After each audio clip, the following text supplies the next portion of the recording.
Redding is a beautiful place. We have national parks in 3 different directions, 2 world-class lakes. This is a sportsman's paradise, but it's also full of wonderful people. We have business leaders, community leaders, faith-based leaders, all of them working towards a singular goal, and that's to make this a great place to live. I wanted to showcase these people, give their perception of the place that they call home.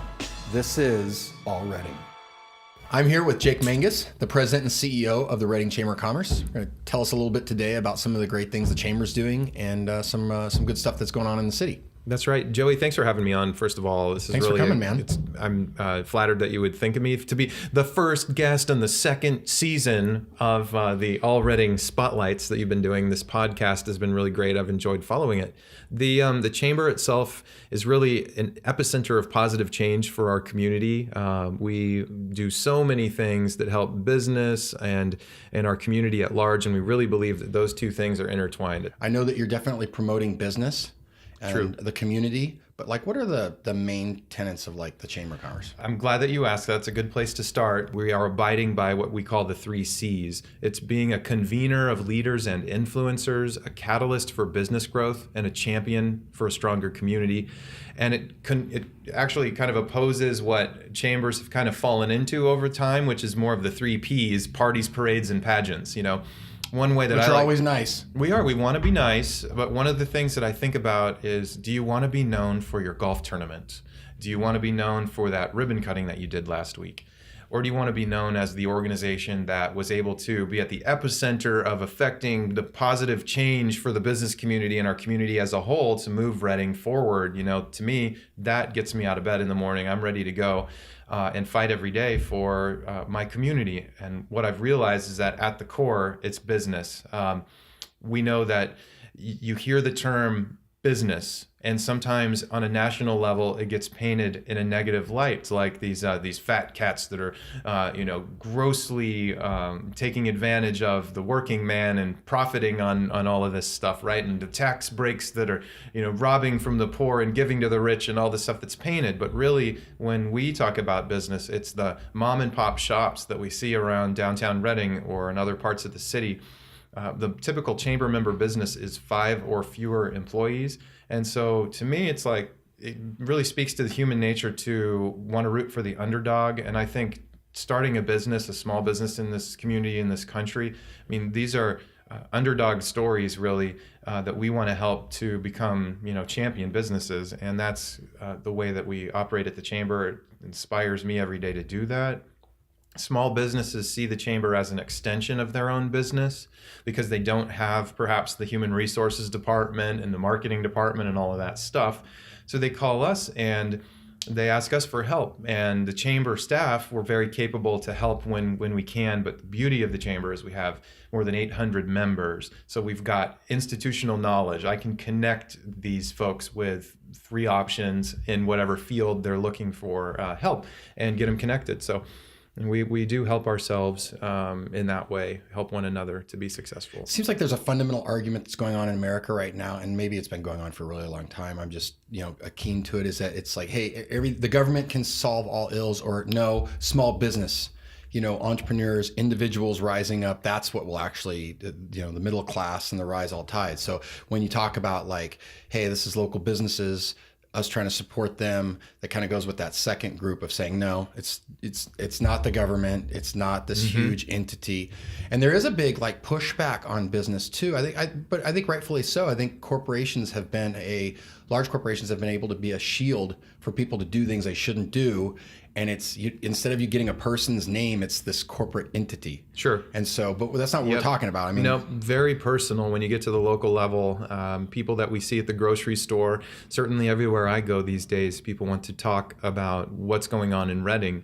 It seems like all roads pass through the Chamber at some point or another. So we tend to dive into all of the issues that are happening, all of the opportunities that people see. They want to visit with us about their dreams for our community, the things that they're struggling with, stuff that's troubling to them, things they're excited about, And examples would be we've got quality of life challenges that we are facing head on in the community right now, and the Chamber's at the table when it comes to how do we help to ensure that our police force has the resources that it needs? How do we make sure that we look at the criminal justice system as a supply chain and say, we could add some more officers, but if you arrest more people, then that means the district attorney is going to have to prosecute more folks, and they're already backlogged because they're short-staffed, and so there's that bottleneck right there. We know that we have a jail that is undersized for the population of Shasta County itself, and compared to other counties, we did add 102 additional beds recently, which is a big help.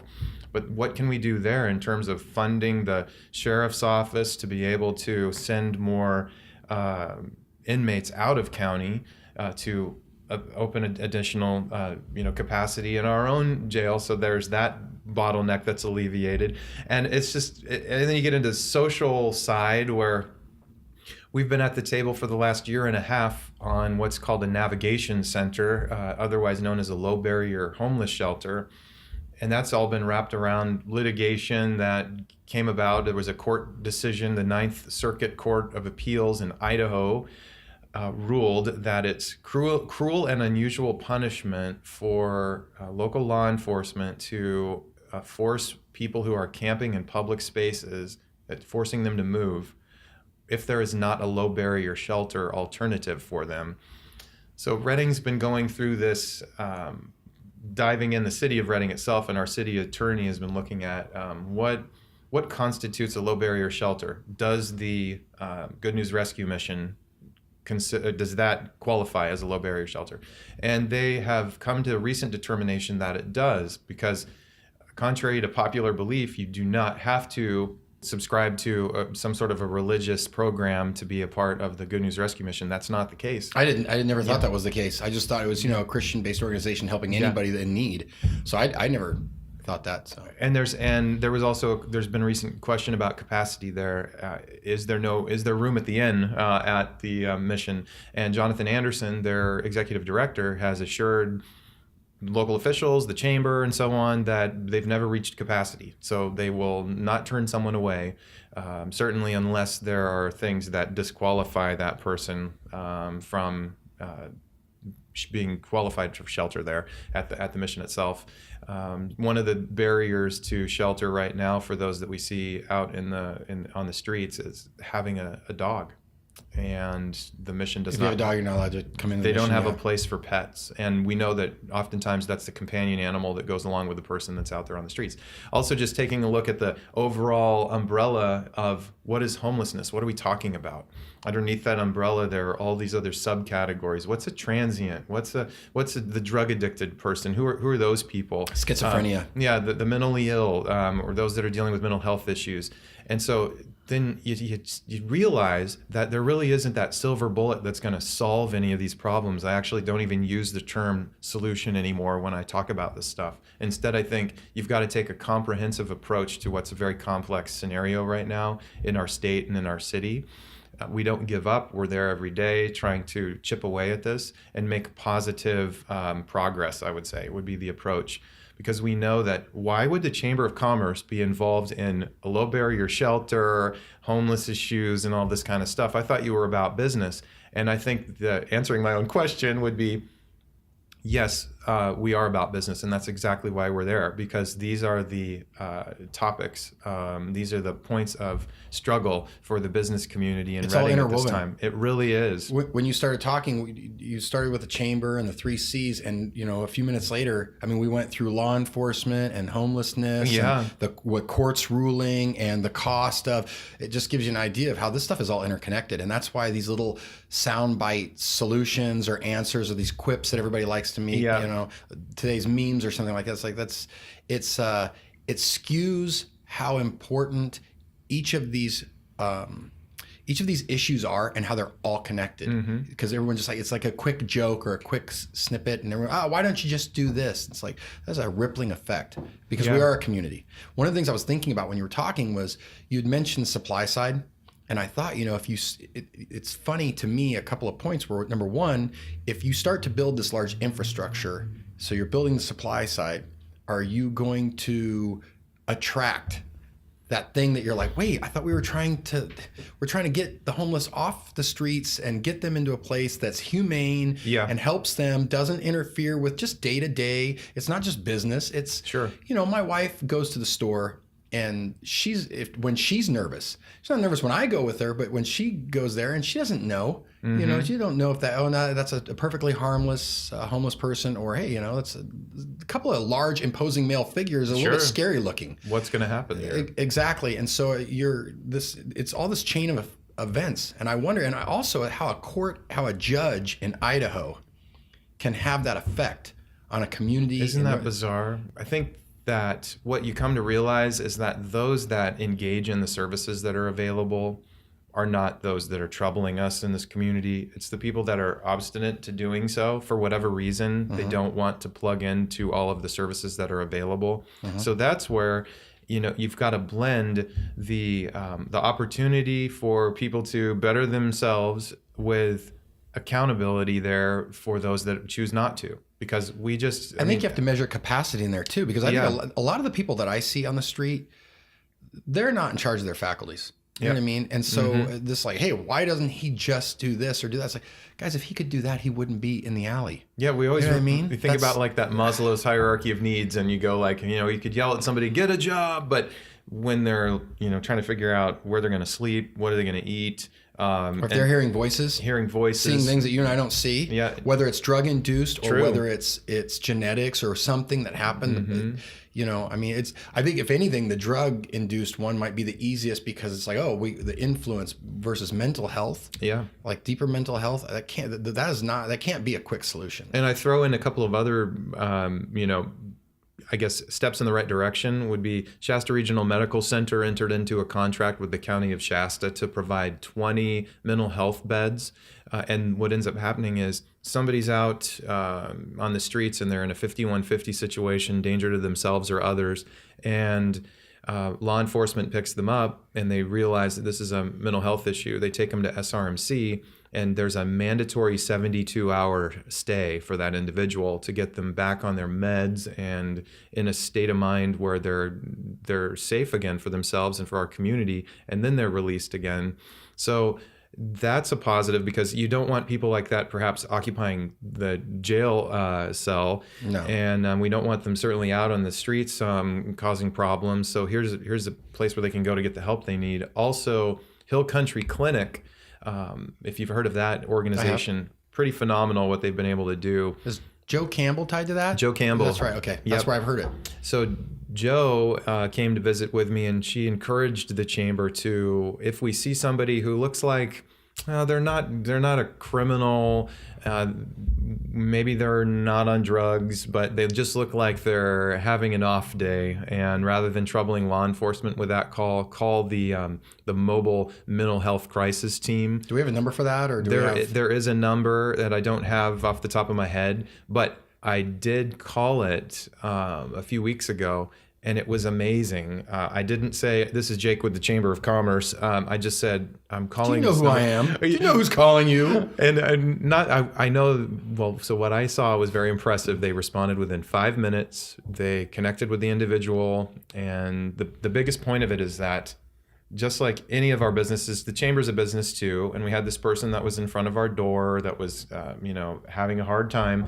And rather than troubling law enforcement and rather than having the person remain loitering in front of our storefront, we were able to get the person to a place where he could get help, and we were good to continue to run our business for the rest of the day. And that's a magic formula, I think, for a lot of our businesses, is they just want to know, what do I do about this person? I don't want to just say, get the heck out of here. It comes to that point because they just don't know where to send them or what to do. So there are resources that have been developed recently to respond to what's been a very rapidly changing scenario for us here. We'll get that number. We'll post it. When we post this on YouTube, we'll have it in the description. That'll be great. To call, but definitely. I was thinking about your interaction when you were talking about this, because it starts off, you're talking about the chamber and interactions with business, but very quickly it's interaction with government agencies. Right. What about the city council? Are you working with them on any of these projects? We absolutely are very close with the city council, as well as the Shasta County Board of Supervisors.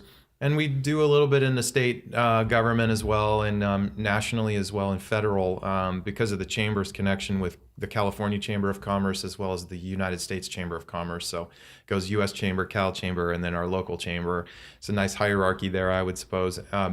So we do chime in on things related to business on the state and the federal level. But locally with the city council, that would be the elected board that we work with most often, because of the chamber being located in Redding, where the Shasta County Board of Supervisors focuses on a larger area, oftentimes related. So anyway, we do our best as a chamber to carry the voice of the majority of our members on any topic of controversy, and to speak on behalf of the chamber's business community at city council meetings. The one that came up recently dives into park development impact fees. And I met with the city council members in advance of the meeting itself, and spoke from the perspective of business, saying, don't make it harder for us to develop projects in this community, because remember, these are development impact fees. So development has to occur for those fees to be realized. And we just want you to take that into account. Raising the fees or creating a new fee for non-residential construction for parks doesn't necessarily mean the revenue is going to follow if the development is stifled. The ultimate decision by 3 out of the 5 of the city council members was to go with the other perspective, to say that in spite of increasing costs on the development community, we are going to raise the development impact fees for parks, and we're going to create a new fee for non-residential construction to fund future parks, trails, and open space in our community. And so what I have to realize in what we do is that we're not going to always agree. It's not going to always go our way, but we're going to fight the good fight on behalf of our constituents, and that is the business community in Redding. Doesn't mean that we are opposed to parks, trails, and open space. We know that they are very important and tied into the identity of Redding, which gets us into another topic perhaps in a moment. But I would say that it's a really healthy experience for myself professionally, but also I think for us as a community to know that we can have dialogue where we don't always agree, but that the perspectives they're aware of where we're coming from. It's not an absolute chamber doesn't like parks. No, that's not the case. We just want you to consider from the perspective of dollars and cents, if it doesn't pencil out, the development is not going to occur. So you can do whatever you want with those fees. So anyway, that's just one example. The one that's current, this week's opportunity, the city of Redding has been issuing letters to businesses that are not in compliance with the city's ordinance related to temporary signs and banners. Temporary signs and banners has been the focus. And this what is are we talking about? This is from code enforcement. So, for example, the sandwich board out front type thing? A sandwich board out front outside of downtown Redding is not allowed in our city. Really? Yes. And if you have something out on the sidewalk, like I think there's a gun shop in town that had the little spinning sign saying open 7 days a week, gun store or whatever it says. And so there are two sides to this one predominantly. And one is the city is saying, hey, we've got standards that we need to uphold. And if we don't uphold these standards, then it becomes this sign and banner anarchy out in the community. And I say it. It's a slippery slope, Jake. It is. I say it. Next thing you know, your kids are hanging out in a pool hall, smoking cigarettes.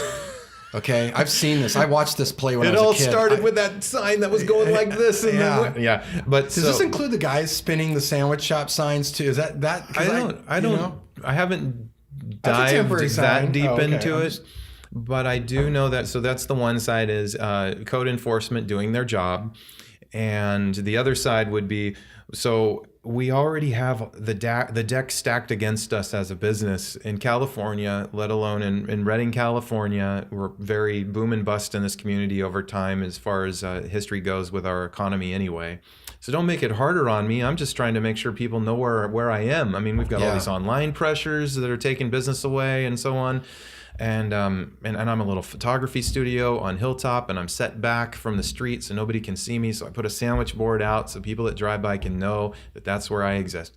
So you can see those sides, and then plus they will throw in some of the email responses I've received recently from this is when all of these social challenges exist in our community that seem to be much more important than going after me because my sign's not in compliance. I don't understand why they're doing this now.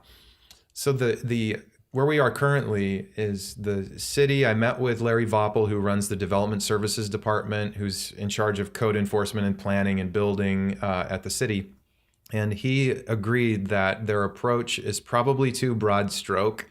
So they are going to be considering a revision to that particular sign and banner ordinance at the Redding Planning Commission meeting on April 9th. At 4:00. So I've been letting everyone know about that. If they can be there to voice their own concerns, they can. If they're working, because it's during work hours. April 9th, 4:00 where? At the Redding Planning Commission meeting. Where's that? That's located within City Council chambers at 777 Cypress Avenue. Okay, so the big city hall, and that's the one, when you pull up to it, it's to the left? Correct. And it's, okay. Yep. So and April 9th, 4 p.m., if you want to have a voice in regards to signage enforcement, right? That's what that one's about. And the beauty of the chamber, one of the beauties of the chamber is that you can send me emailed information at jake@reddingchamber.com, and I'll take that into account when we visit with our political action committee and our board about taking a position on that. And so I can speak on your behalf. And that's one of the big benefits of being a part of the chamber. I was going to ask you earlier when you were talking about when you go to represent business, how do you know what the business is? So we'll use the parks impact fees.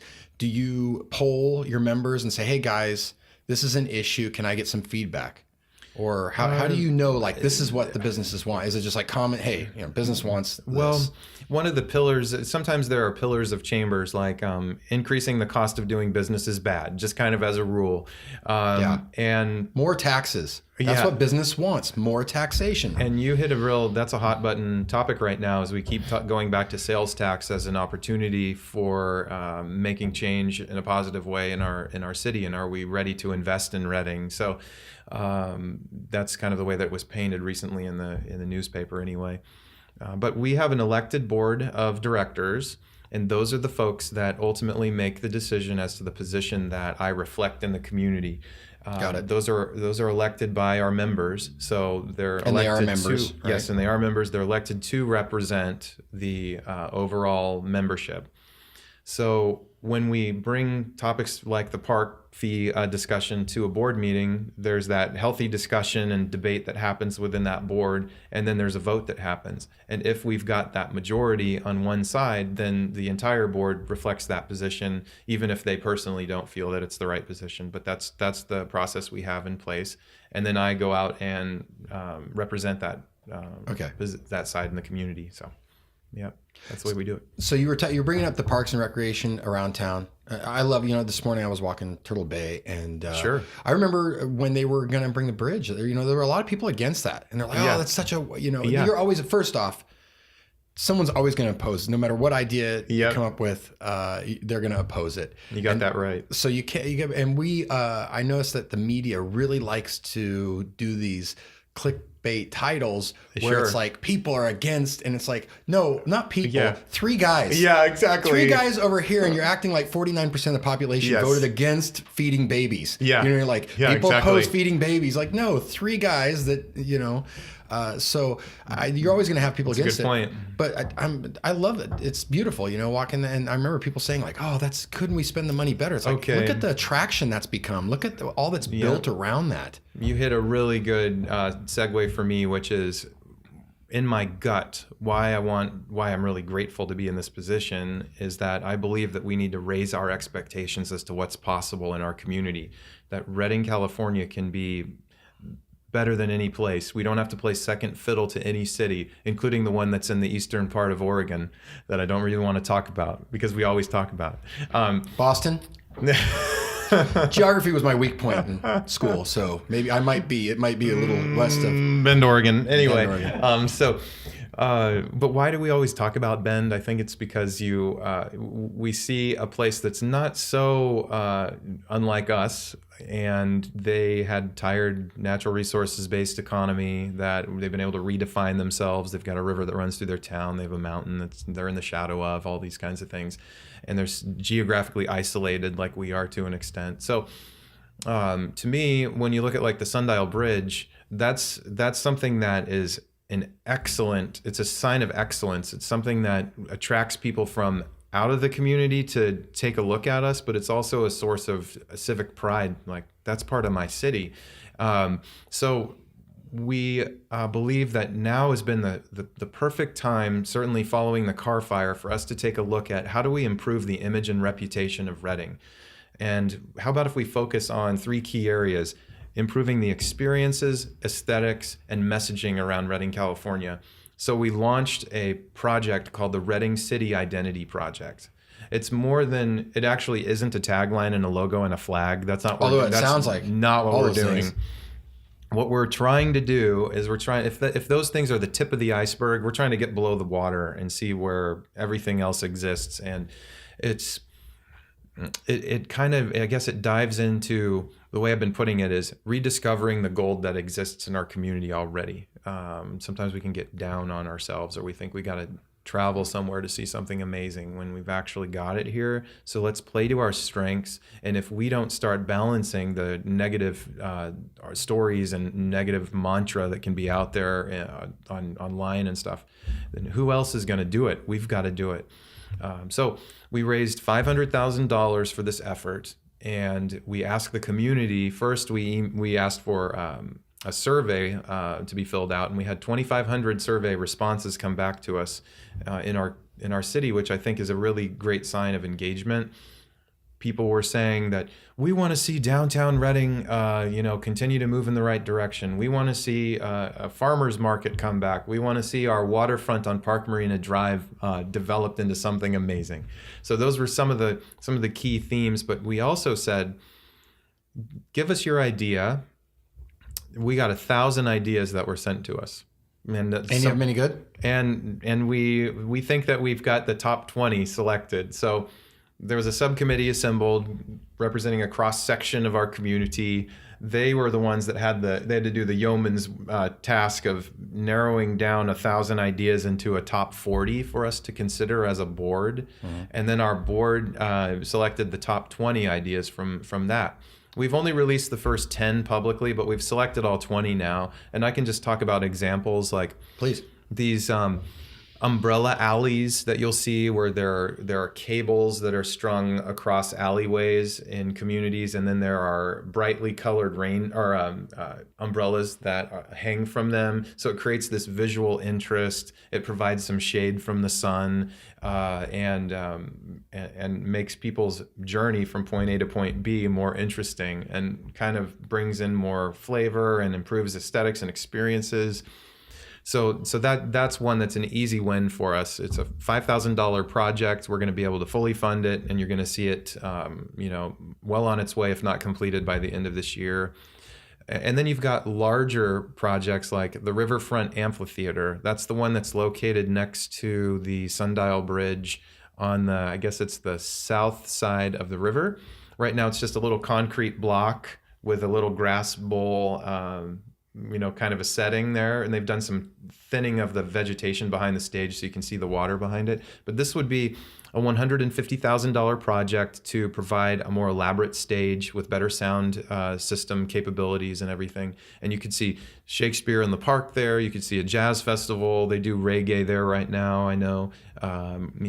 Different performances and bringing people out. There's a trail system improvement that's happening there too, so really great timing. And we're going to be giving $35,000 toward that effort through this Redding City Identity Project. The 20 ideas are either completely funded by the project, or they are being catalyzed by the resources we're giving to it. Mm-hmm.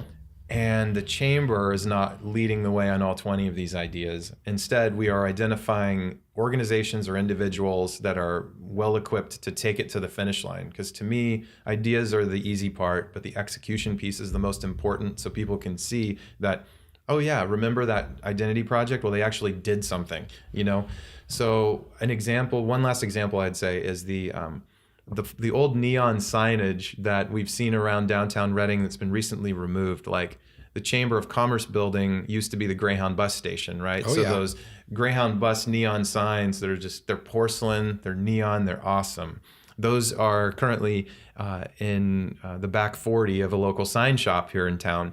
They're owned by the by the Shasta Historical Society, as is the former Clover Club neon sign and a few others. So one of the ideas that was selected was to refurbish and reinstall those signs in some place in our community that allows the residents and visitors to Redding to be able to see them. And they're not only glowing at night and providing some light and ambiance, but they're also telling a story of the history of Redding. So the Shasta Historical Society is the organization that we've tapped to say, we'd like you to lead this one. And they said, absolutely, very excited about it. We've got McHale Sign Company that has agreed to pay for, or actually their in-kind contributions of the refurbishment of those neon signs as well as the installation. So it's just neat to see these partners come forward. Signorama has also stepped forward, and they've identified at least one project that they'd like to donate the bucket truck and the manpower, the umbrella alley to install that, for example. So when you were talking, there was two things that hit me. One was that I was thinking about, I don't know why, but Disneyland. Outside of Disneyland, there's that downtown where there's all the restaurants. Are you familiar with it? Yes, I was just down there. I was thinking when you said the signs, and my mind keeps going back to the project downtown that's going on right now. Sure. Or the old Dickers building. Yes. And I kind of walk by and I know that there's something going on there, but I'm not really clear on that. I bet you are very familiar with that project. Absolutely. And the second thing was Frank Drebin. When I see 12 men in togas stabbing a man to death in the park, I shoot first and ask questions later. That was Shakespeare in the Park. Those were actors. 12 good ones, too. So, sorry. The Naked Gun, man. That is one of the best movies ever made. I'm here for levity. And I watched that movie at the drive-in theater on North Market Street. Oh, very nice. Yeah, my parents took us to it when we were way too young to watch it, let's say. But it had baseball in it, so my dad thought it would be okay. I mean, O.J. Simpson was in it and all that too. That was anyway. Okay, and he's a solid guy. Yeah. So sorry, mom and dad. Anyway, so when we uprooted the chamber from its former location down on Auditorium Drive next to Channel 7 and moved it to downtown Redding, strategically in the place where it is on the corner of Pine and Butte Street, because I see that as a gateway to the new downtown Redding. Mm-hmm. And one of the big reasons why we think that's the case is the project that you mentioned, and that's the K2 project where the Dickers department store once, stood. So that's well underway. It's been funded by a $20 million grant from the state of California. Nice. They call it the Affordable Housing Sustainable Communities Fund, and it's essentially a fund that is that comes from the cap and trade program, where companies will pay because of the pollution that they cause. And so the funds can be used for green projects, things that are going to reduce carbon emissions.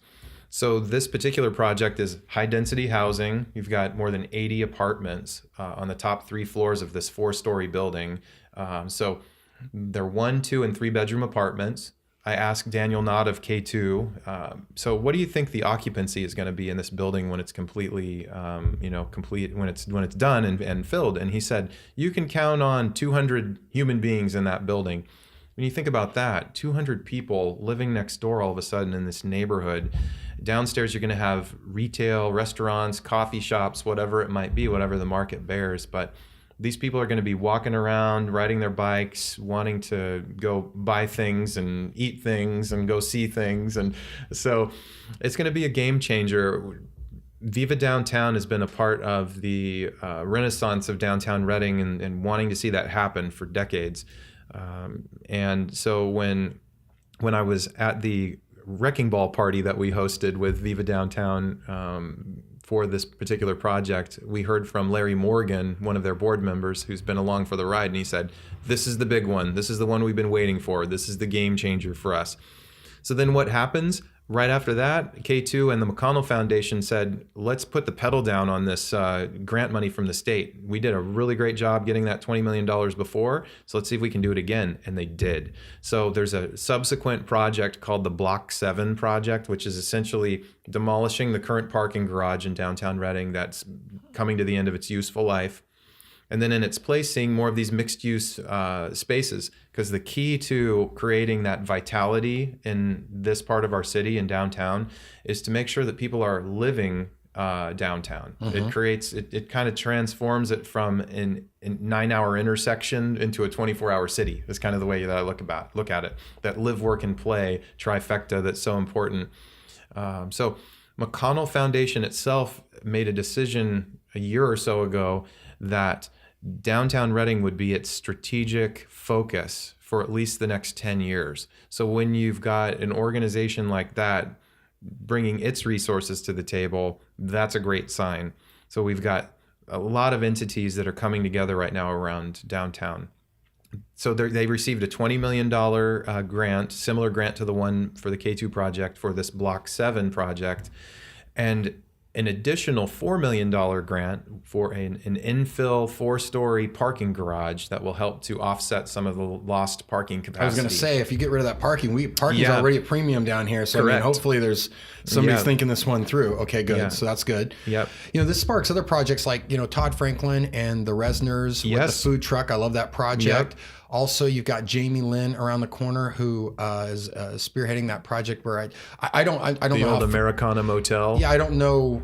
Honestly, I know it's looking a lot better. I don't know if that's going to be condos or are you familiar with that project? Yeah, they've kind of gone back and forth. It sounds like a hybrid of a boutique motel type of scenario with like outdoor gas fire pits and things like that in the heart of our city, along with some student housing. So they're going to test it and see if it works, and if it doesn't, they're going to pivot. But either way, we took a decrepit flea bag motel that and there's a few more to go, much maligned, exactly. And the city said, you guys are not operating a clean house here, we're going to take it away. And they did.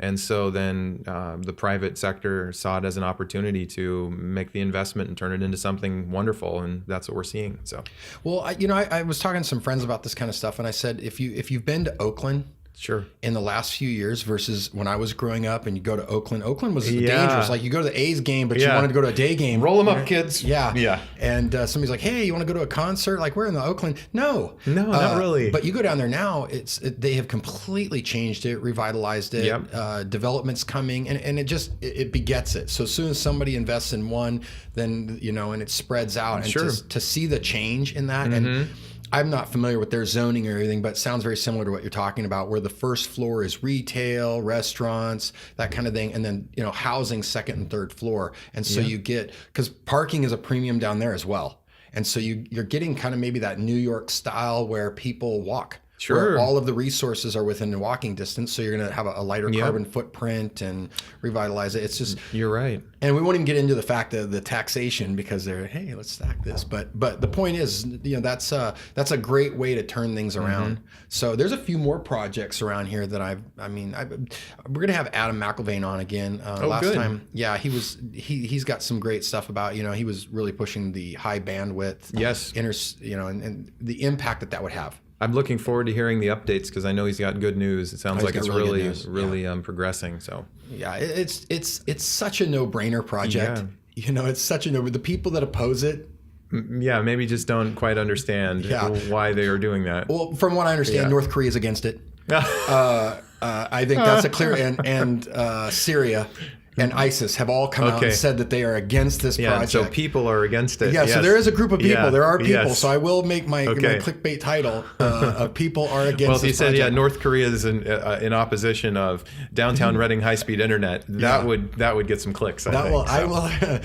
Hey, make a note of that, Brandon. Yeah. The title of this podcast. The title of this podcast is Jake versus Kim Jong-un. Yeah. So the interview, part 2. Yeah. So back to I know that you're involved in a lot of charitable organizations. So we're talking about business development, but can you tell me about some of the ones you're involved in? Because I see your name associated a lot with like, hey, you said something earlier about like it can't just be golf tournaments, but that is a way that, that's true. People get out and say, hey, this money goes to a good cause and we can have a good time. It doesn't have to be just write a check and leave. And it can't be all serious business and diving into the important issue. There's got to be fun and fellowship involved too. So we make sure there's still a blend of that at the chamber. And in my role, I'm involved in a lot of things and asked to be involved in a lot of things. And so I've got a lot of associations with other nonprofit boards. So I'm the chairman of the board for College Options locally, which to me, industry and education need to be linked. They need to be a lot closer together. You got to go downstream and see what the market needs and what it's going to need in the future. And then you go back to the education community and say, we've got a guide curriculum for our local market. That's a big discussion going on right now nationally. Absolutely. With the prioritization of college versus trade schools and technicals and things like that, right? And not just you, but I want to I was having a debate with a good friend of mine, and we were, because he's very much, hey man, college has been oversold, and I completely agree. But I would say, I don't think it's just college has been oversold. I think it's a subset of college has been oversold. And what I mean is, you still need doctors, you still need engineers. But I think spending $180,000 to get a degree in history, no offense to anybody who got a degree in history, but $180,000, if your name's not Rockefeller, you might want to rethink that one.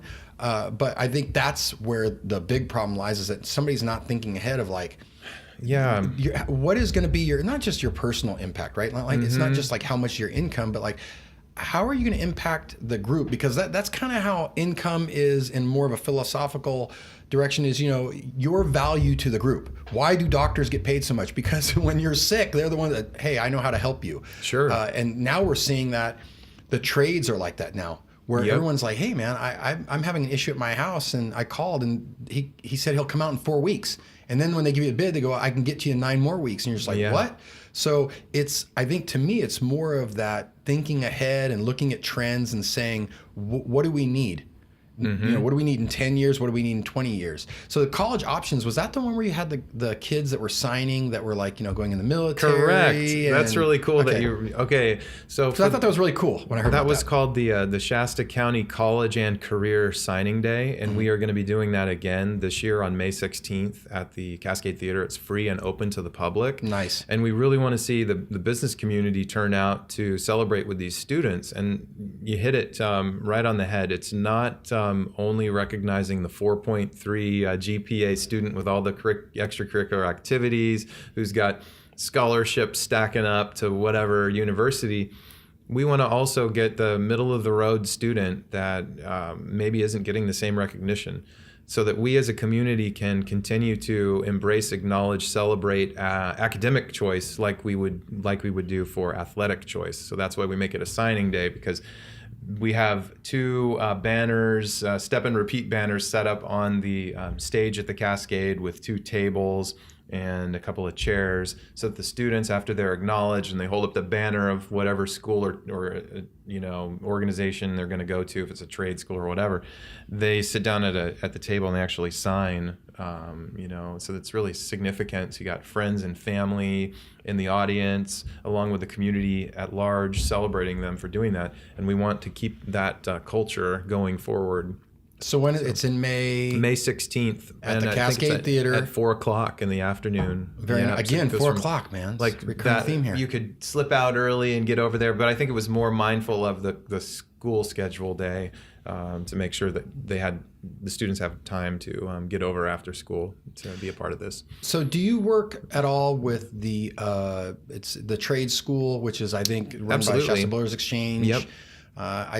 We talked to Joe Clemente. I talked about the programs that they offer, everything from like a 1-day, get certified to be a flagger, all the way to like they have 4-year programs, but you're working.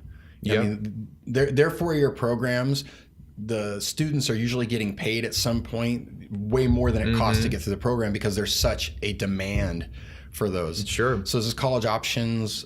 Beyond the signing, what else? What are some other things they do? Okay, so the chamber is very involved in working with what we call our complementary partners in economic development locally. So that would be like the Shasta Cascade Wonderland Association, which is known as the Redding Convention and Visitors Bureau as well, which is also known as Visit Redding. Okay, so the tourism entity in town that's driving resources and people into our communities. That's a positive. The Economic Development Corporation, the Shasta EDC is what it's known as. Tony Giovanello and Todd Jones, and then Todd is also on the board of the chamber, and he is heading up the entrepreneurial program there. He's also a part of a new organization called Startup Redding. Very exciting to see that being nurtured. Are they the ones that are doing kind of like the Shark Tank, the local Shark Tank thing? Yes, and they will be launching that venture conference in May this year, and the Redding City Identity Project actually is going to be funding a portion of that event to get it kickstarted. So that's where local people come up with, they walk into the Shark Tank thing, they say, here's my idea, they pitch it, and then some of them get funded. Correct. And these are local investors that are funding this? That's right. There's a local Shasta Angels group. But in addition to that, the winner of that venture conference will receive $10,000 that they don't have to pay back. Oh, nice. So they don't have to give away any part of their company, like we see on Shark Tank debated. So there's that. And then the Builders Exchange itself and the trade school. We have lots of partners. You think about the SBDC, the Superior California Economic Development Organization. Gosh, it just kind of goes on and on. Shasta College's workforce development college or program. We work really closely with them. Now, how does the left hand know what the right hand's doing? Because you mentioned a lot of acronyms, a lot of different organizations. Yeah, and it feels like. And how do we fit in there? And how are we not duplicating what each other is trying to do? Or and get all that too? Synergy. Yeah, exactly. I know synergy. I like that. 1 + 1 = 3. We like that. Not 1.5. So. Are you the common glue? Is the board the piece that brings these guys together and tries to coordinate? As that convener, we tend to see ourselves as that it's the bringing together of organizations to the table to talk about how we can collectively have a greater impact. So we did launch something recently called the Upstate California Economic Development Partnership. So it's a long name, but it brings those folks to the same table, so we can realize what each other is doing and make sure that we're not duplicative, but instead complementing each other. So, because it feels like that there's more than enough resources of people and capital and ideas, and that if we can get some kind of concerted effort, we're going to move a lot further. Yeah, because there's a lot going on, and I know a little bit, right? I know just enough to ask you about certain things I've heard. Maybe I'm not plugged in to the message, but I feel like the information, the details, and how can people get involved, and exactly, because what happens is. And not to derail the conversation. That's okay, yeah. Just the current way we're consuming media and our evolutionary biology, we're tuned to look out for negative. We're tuned to look for danger, right? Like I've said, we're the descendants that saw the wolf before the apple tree. The ones that saw the apple tree first, they're gone. So, what happens is somebody comes out and says, oh, there's economic development. And then overwhelmingly people have all this opinion. And it's those same three guys, Kim Jong-un, ISIS, and the president of Syria. Oh, yeah, that's right. The same three guys over and over. They'll say something and they spin it. And then pretty soon you're like, that can't possibly be what's really going on. If people are investing money in the local area, we need to get that message out in the details. I think that it's important that we realize that things are changing and have changed. The EDC, for example, has admitted in recent times that perhaps the days of going after large companies to relocate to the North State, maybe those days have passed us. That right now, maybe they'll come back again, but right now we need to focus on other things as well, which would be helping our current businesses to grow, because you think about how that is a much easier, rather than having to try to convince somebody to move their company to a new state, especially when it's California, or to move from somewhere within the state to Redding. Why not continue to foster growth within those companies that exist here, help them add employees, help them grow? So that's a big piece of the puzzle, I think, but also it's in the day and age when people can be so mobile as to where they work, the company doesn't have to exist in Redding, but the employee could exist in Redding, and that payroll comes from the distant land of wherever that company is located into our community and is put to work in Redding. So how can we focus on making sure that Redding is a place that people want to live? And I think that was something that was really healthy that has come out of the park fees discussion that we talked about earlier. Those that think that it's right for us to raise those fees are making the argument that people choose where they want to live first and where they work second, especially the young generations that are the millennial generation, the Gen Z now that we're hearing about a lot. So that is an important thing to consider. I know that our quality of life and the natural beauty of the area and all of that, those are huge selling points for Redding, but our love for those things doesn't necessarily pay the rent. You know, you've got to have you have to be gainfully employed to be able to support yourself, to be able to live in a place to enjoy all of those accoutrements or whatever you want to say. But what is it about our community that we can really sell that's going to attract that workforce and retain the workforce that exists here? I met with Leadership High School when I first started in 2016, and that's a group of kind of cream of the crop high school students in the county. And I asked them, what do they like most about our area? And all of it was about the people are so friendly, the lake, the river, it's pretty close to the Bay Area. I can come back after going down there for a day, all that kind of stuff.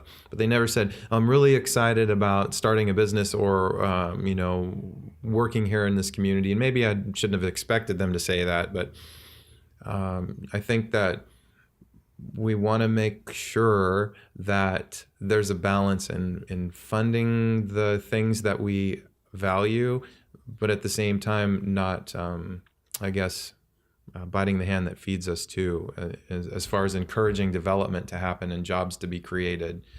So do we have to have brick and mortar locations to create jobs? We don't. So as I'm just going through this crazy mind bender right now with myself, focusing on making sure that part of our focus is also on those that can telecommute, I think is really important. Which goes back to that project that Adam's been pushing, and the high-speed internet. Yep. And it all feeds itself. It's a very intricate set of variables that comes together. But you're right. I agree with the parks and recreation to an extent. The thing I was thinking about when you were talking was that it's people will talk about certain things as if they're absolutes, and it's like no.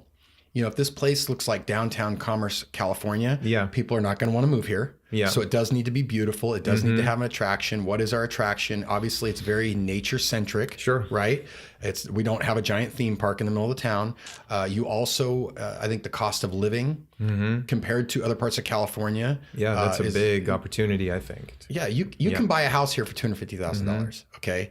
You can't rent a Porta-John in San Francisco for $250,000. Well, what about the cost of the leases that we hear about in this community right now? Going through, I was talking to Hadrick and Company recently, and Chris Hadrick was sharing with me that people are paying $1.10, $1.15 a square foot, by and large across this community.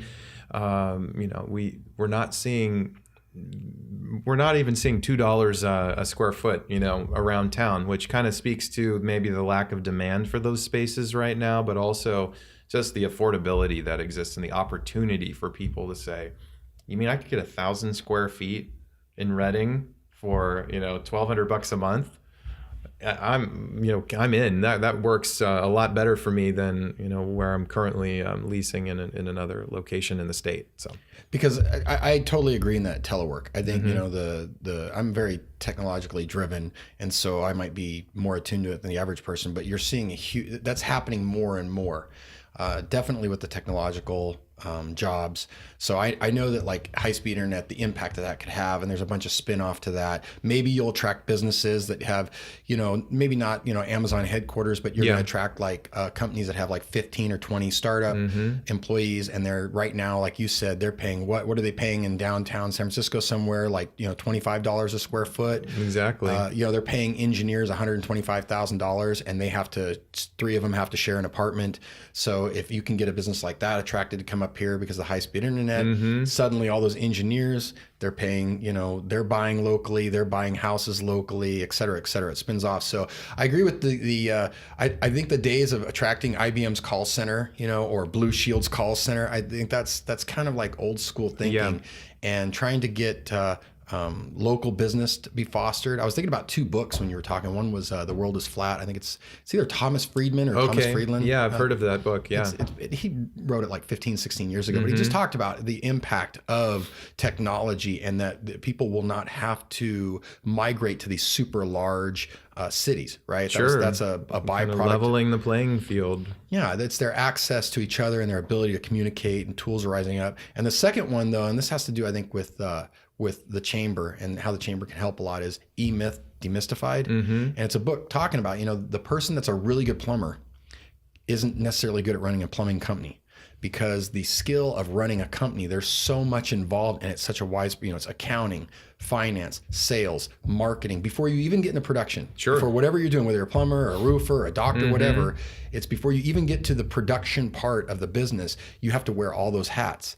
And I would say that's one of the big benefits of the chamber, is that if you are that person and you're good at what you do, and you're like overwhelmed with like, oh my goodness. I've got a great example of a success story out of the chamber, and it's a local pest control company, and this particular company started with us around the time I started in 2016, and they had 1 employee and 1 truck. And then this person has come to me a number of times along the way and said, we just bought another truck. We got another truck. We're up to 4 now. And then today he mentioned to me that they just acquired a competitor.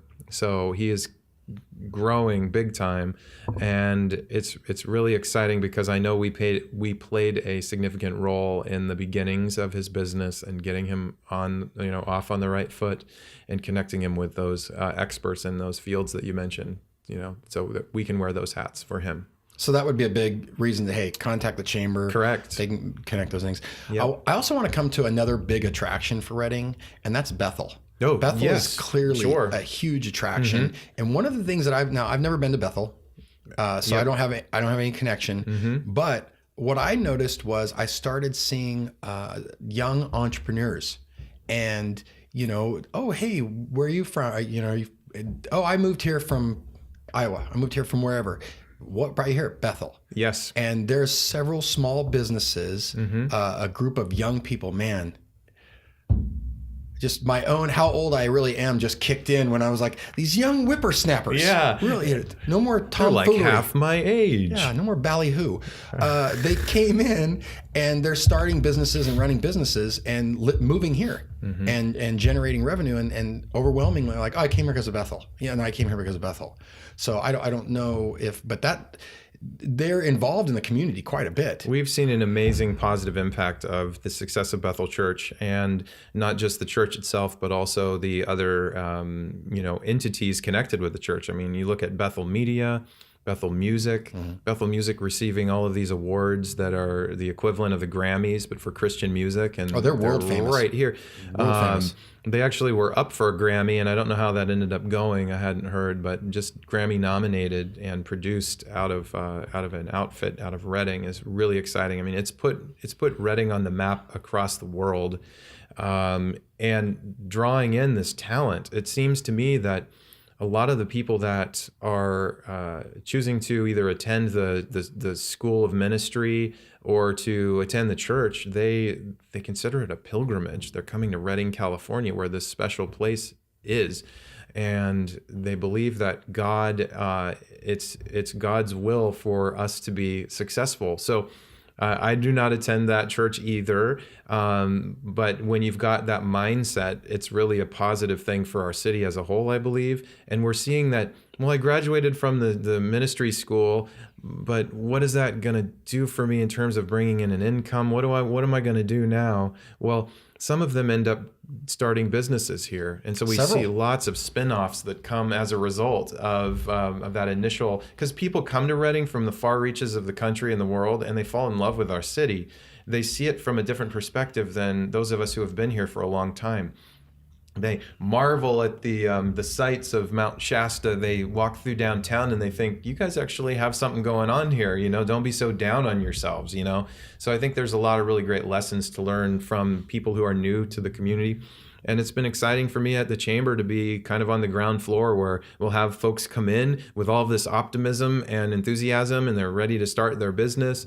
One example would be Taste and See Creamery. His name is Jake Hornaday, the owner, and he came in and saw us, and I went over and visited with him there. They've got the location at the mall. They have the location downtown. They just bought Cinder's Pizza as well, next door. I didn't know that. And continuing to grow. So it also sheds light on that it's not always tech companies. There are the brick and mortar retail locations that we're seeing pop up too, and bringing a different perspective into town.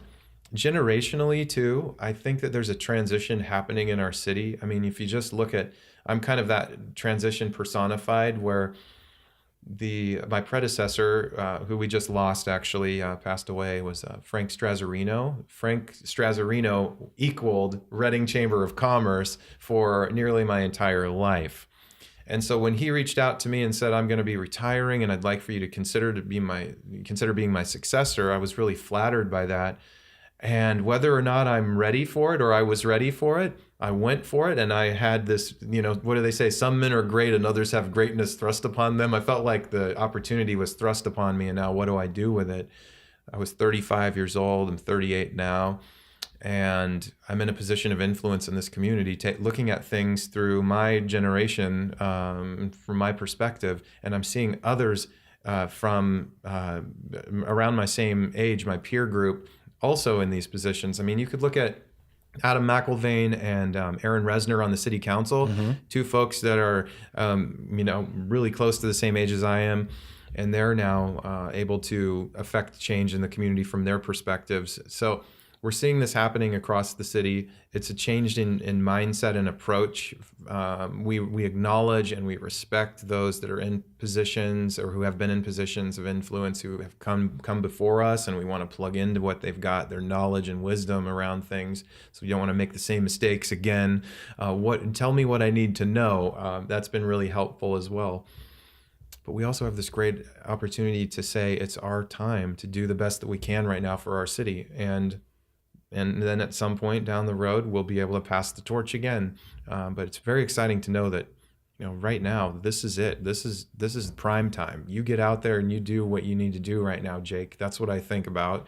And I'm really, I'm proud to be in this position at this time.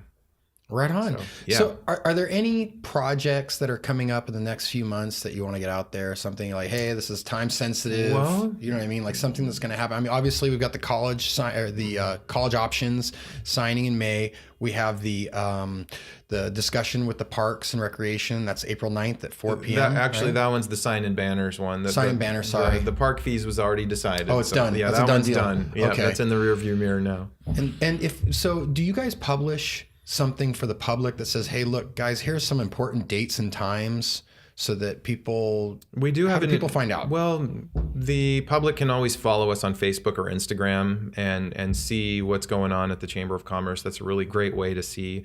Also, they can subscribe to our e-newsletter, which goes out every Tuesday and gives an up-to-date look at events in the community, events at the Chamber of Commerce, and also new things that you should know that we're working on, and we want your engagement. So you don't have to be a member to be a part of our e-news list. So no, perfect. That's a positive too. And so things that are coming up new are in the future. I would say chamber-wise, the big deal that's coming up for us is our annual Crown Motors Kool April Nites mixer. That's one where we want to plug in with what I consider to be the largest event that we have as a community every year that brings in outside folks into Redding. Kool April Nights. Yeah, and of course it's followed by the rodeo. So you go from horsepower to horsepower, Yeah. I'm not supposed to hit the table, but I want to. Yes, and it's a really fun time. Spring is great in Redding. When does that take place this year? What are the dates on that? It's in. We know it's in April, and it's usually around the third week in April. Okay. So we'll try to get those dates and put them in the description. Yep, and so our mixer itself is really fun. It's like Where does it take place? At Crown Motors itself. We have local restaurants who are part of the chamber that provide food at tasting stations. So Round Table Pizza is giving out slices of pizza. Sublime has got cupcakes, all these different things like that. And we have a cocktail bar and also a beer and wine from local craft breweries and distributors. And that's really fun, live music, and then between 90 and 100 classic cars. Nice. So the folks from out of town, I went to every one of them last year just to say hi and thank you for being a part of it, because they pay to have their car in our show and shine. And they say that it's the one that they look forward to the most during the week. Yeah.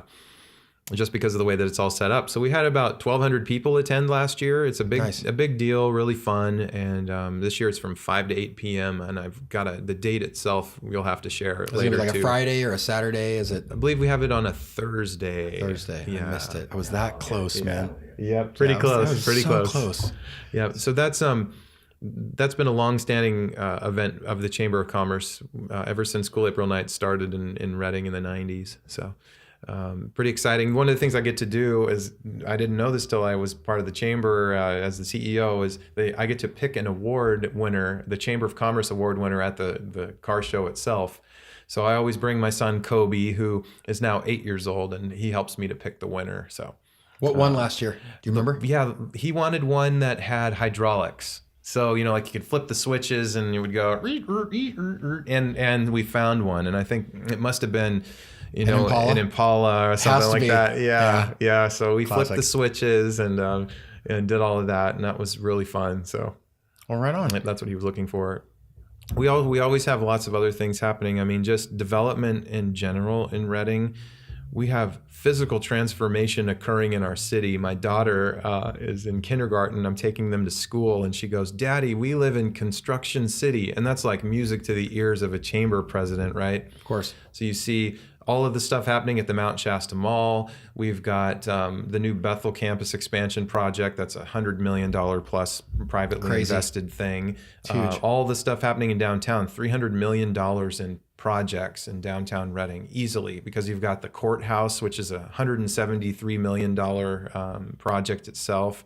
Then those others that I mentioned.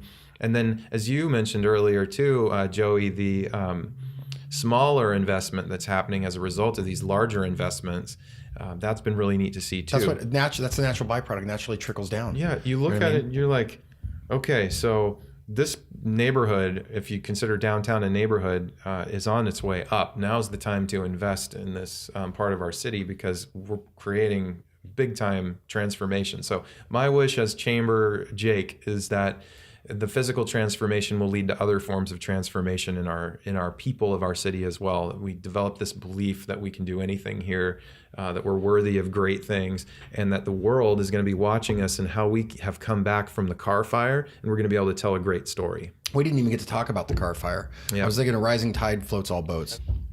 The car fire happened, and as I'm laying in my bed, not able to sleep at all, safe over in East Redding, I'm looking out my window at the orange glow of destruction to the west, and of course I'm thinking about the safety of my friends and family. You're praying for their property, their homes, and be saved and all that stuff. And then it dawned on me that I'm the Chamber of Commerce president, and this is going to create some responsibility. What am I going to do to help these businesses that are going to be affected by everything that's going on with this fire? So our team assembled on the Monday following the fire, which you remember, I think it was a Thursday, that things were really going badly in West Redding. And we were smoked out on Friday itself. But we were back to work on Monday. And we said, we're going to call every one of our businesses and do a well check and just see what's going on with them. So we created this list, and we had 511 Enterprises does a lot of calling professionally. So they reached out to us and volunteered to help. So we were able to call all of our businesses within like 3 days. It would have been a lot longer of a process to call 850 members. So we have the spreadsheet, and it indicated that like 75 to 100 of those businesses said that they were suffering as a result of the fire, that they were closed all weekend and they operate on such a narrow margin that it was close to putting them out of business. And what do we do? So the SBA, the Small Business Administration, offers low interest disaster loans not only for physical damage, but for economic injury. So saying that we had a slowdown in business as a result of this fire. So I'm pleased to share that as a result of our efforts and teaming up with others like Superior California Economic Development and the SBDC and so on, 43 businesses have received $2.5 million in low interest disaster loans that are designed to bridge them from, the fire itself to recovering. And I think that's a big note. That's huge. That we're seeing all of that money influx into our community, as well as all of the insurance claims that have been filed and the dollars that have flowed in as a result of that. And I think it's actually given us probably a net gain of some sort in Redding, but it's created a lot of challenge for our business community as well. A lot of the industry that's related to tourism suffered during the summer of smoke, and that slowdown, and people outside of the area that thought, I'm going to rent the houseboat for a week in, August, and then they see the news showing fire and devastation and smoke and everything, and they cancel, so it was that kind of a thing. And then they're not eating in the restaurants and fueling up when they go through and all that stuff that happens and snowballs on us, so to speak. But we're very hopeful that this is going to be a great summer with all the rain that we've had and the snowpack that exists. I know that Matt Doyle, who's Shasta Caverns, Matt Doyle, he's the head of the Shasta Lake Business Association up there, and he said that they are anticipating a great year this summer, great season. He said that their February was actually the second best on record. So, oh wow, at Lake Shasta Caverns. So that's a really good sign. Yeah, absolutely. That we're going to come back. So. It's been Redding's had the last 12 months seen a lot. I mean, the fire, obviously, and the fire is the Delta, and then, of course, the camp. I mean, it's all in the area. Yep. But then you got the snowfall, which shut the city down. Snowmageddon 2019. It was crazy to see all of that. The world turned to one man again. It did. Yes, here we go again. Again. And then the rains were pretty tough, and I don't know if we're out of that. I mean, it's sunny right now, but I think the rains are going to come back. Correct. This morning when I walked Turtle Bay, the river's wide. Yes. And the river is wide and deep. And so a couple of years ago, I remember it's that's 12 months of hammering home, so I'm glad to hear that money's coming in and that there's opportunities. So if any business owners or someone starting a business, the first thing they should do is contact you, find out what resources you can connect them with. Exactly, because the chamber. There is still time between now and early May for businesses to submit an application for consideration of a low interest disaster loan. And this is amazingly cheap money. I think the average loan that I heard from the SBDC, oh gosh, it's something like $15,000, something like that. So it doesn't have to be a lot of money, but it's something that can really, really help you, make payroll that month or take care of this other thing that you got to deal with. Keep the business going. That's right. And then, there are so many things. We have so many resources we can connect businesses with. Just the other day, we were visiting with Redding Electric Utility, and they have created a new catalog that details all of the commercial rebates that exist for things from ice machines to thermostats and things like that. So it's free money that helps to offset some of that investment to go green more efficient anyway within your business. I'd be very interested in that because I haven't. All I've ever heard is that there's a small amount of them and they're gone like the third week of January, because people are on it. And some of them that are really specific to maybe I think there were solar rebates at one year that disappeared right away. There are many other rebates that exist, and REU has resources that are dedicated to those rebates. Is there a contact over there at REU people should reach out to? Dan Beans is their director, so I think that would be a really good one. And I think about others. Let's see, Nick Zettel is another person that I would recommend. And with REU? Yep. And Matt Madison is the key accounts manager. So he's the one that's dealing with the top 100 energy consumers in Redding Electric Utilities area of service. So you see a lot of the stuff that comes through where you think, man, that's great. So what we're going to do is we're going to be sharing all that information too at the chamber with all of our, social media and digital outreach that we do. So sounds good. That'll be great. Well, I'm really grateful that you came on. And we just started. And we just started. So, well, we're gonna have Alex Jones on after you. Okay. And so I don't want to cut into his time because he can be. He's a talker. Yeah. No. Yeah, those talkers. Jeez. Yeah. But I want to have you back. Okay, that would be great. I'm so grateful you came on. We can even be item specific if you want. So yeah. Well, the big thing is that there is just as much positive, if not more, than there is of the negative. But for the way that we're built, it's just the negative gets the spotlight. And it's not a matter of, I think there's a ton of programs, a ton of people doing good things that I had no idea, like the loans. I'm sure somebody's going to hear this and go, I had no idea. Yeah, I could use a low interest loan to try to get through payroll, whatever, acquisition, something like that. That's right. That's the kind of stuff that I feel like it just doesn't get enough of the spotlight. It's the way it's wired is, it looks like it's 2% of the message, and it's like it's at least 50%. And news cycles so quickly that we've moved on to the next thing, whatever it might be. So we've got to realize that the recovery process is going to be an ongoing thing. I'm a part of the Shasta Regional Community Foundation board, and it's pretty exciting to see the projects that are underway right now as a result of all the generosity that went to that Car Fire Relief Fund.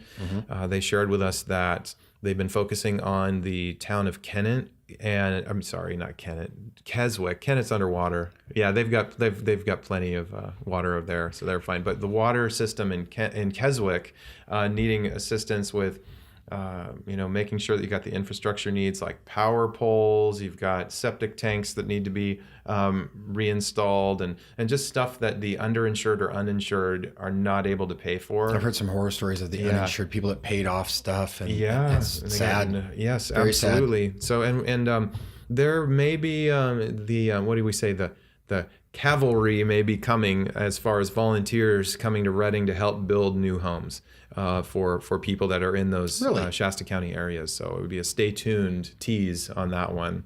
But, so you'll bring that information? Yes, I'd love specific. I heard some very encouraging information yesterday about that. So my biggest things that I because everybody's got their own focus, but my biggest things is around downtown development, because I feel like it's such a catalyst for the city. It is.